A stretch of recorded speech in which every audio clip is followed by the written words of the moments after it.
Hey everybody, this is my 29-gallon paludarium that I just built. It consists of about, I'd say, 8 gallons of water probably. It sits up about a third of the way full, but with all the extra rocks and stuff inside there, it's probably about 8 gallons, maybe 8 to 10 gallons if I'm lucky.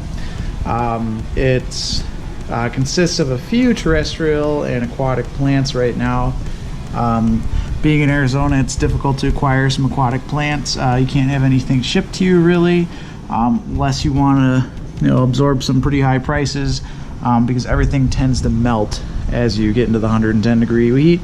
And if you're shipping things in an air-conditioned vehicle, it's going to cost a lot to send to you. So as far as terrestrial plants, I have this little guy over here. Don't remember the name right now, but it's been growing pretty well for the past couple weeks outside the tank, and inside the tank is doing just fine. I really like the fact that it's got these kind of red little veins in it. Adds a lot of color to it. You can see my fiance decided to add a few snail shells inside of here jokingly, but it actually turned out to look pretty good, so I think I'm going to keep those in there for a while.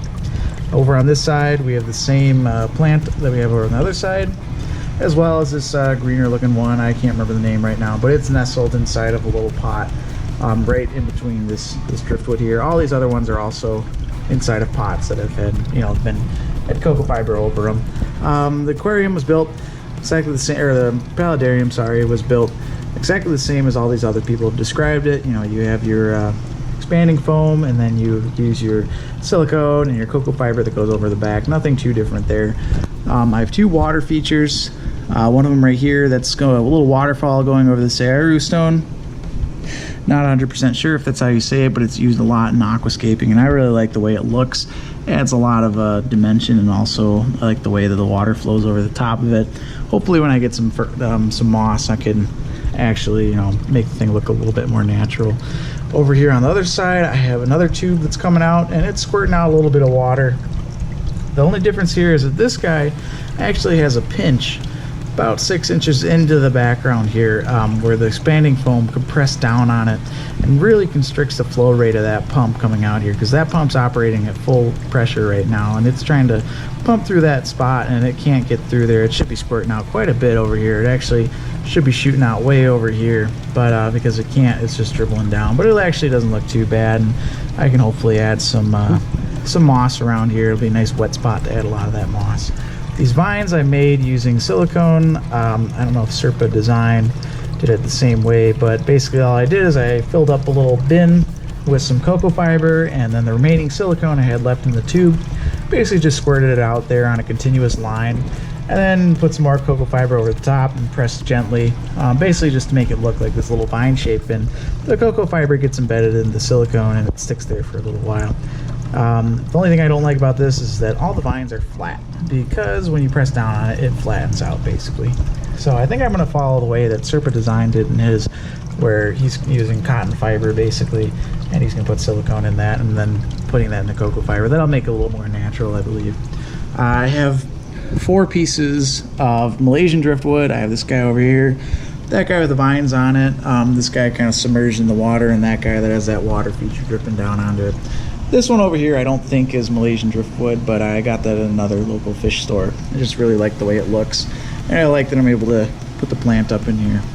As far as filtration goes, I have a underwater filter, I guess internal filter. It's rated for 20 gallons. I think it outputs about 120 gallons per hour. It's buried over here in the gravel.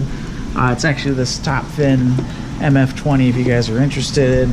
And it comes with a spray bar, but I took the spray bar off and extended basically the outlet of it with this half-inch piece of vinyl tubing. It sticks on the end pretty well, and it's able to get a pretty good flow rate out of it. And I'm able to disguise a little bit more. Once I get the water feature built up a little bit better here on the bottom, I'll actually be able to disguise that a lot better. As you can see, I also have a little filter bag thingy that I made. It just has some activated charcoal in it, and it's in there to absorb any toxins that might be coming off the background. I was a little bit worried about that, as well as help clear up the water and any smell it might have. Over here in the side, you can see where the pumps are. Let me get a little bit of light over here.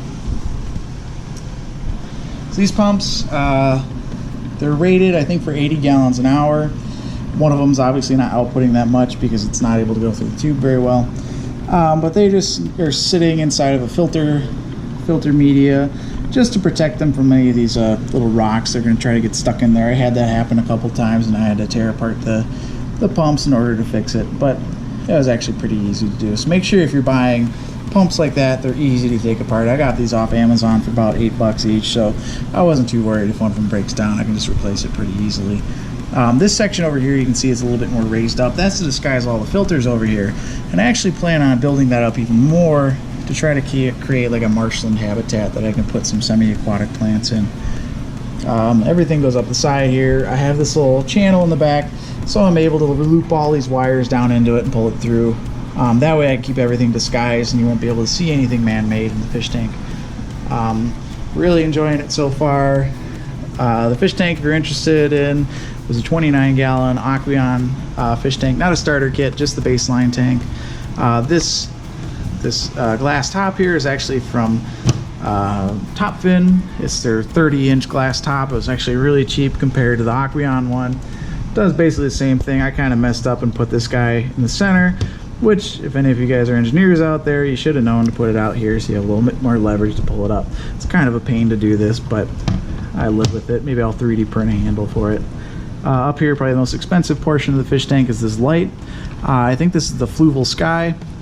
I'm not sure if that name's right. I think it's like the 26 to 30-inch light. Basically what you can do with it is set your spectrum how you want it. You control all the individual RGB values, and you can set an entire schedule basically of what to do during the day. It works very well.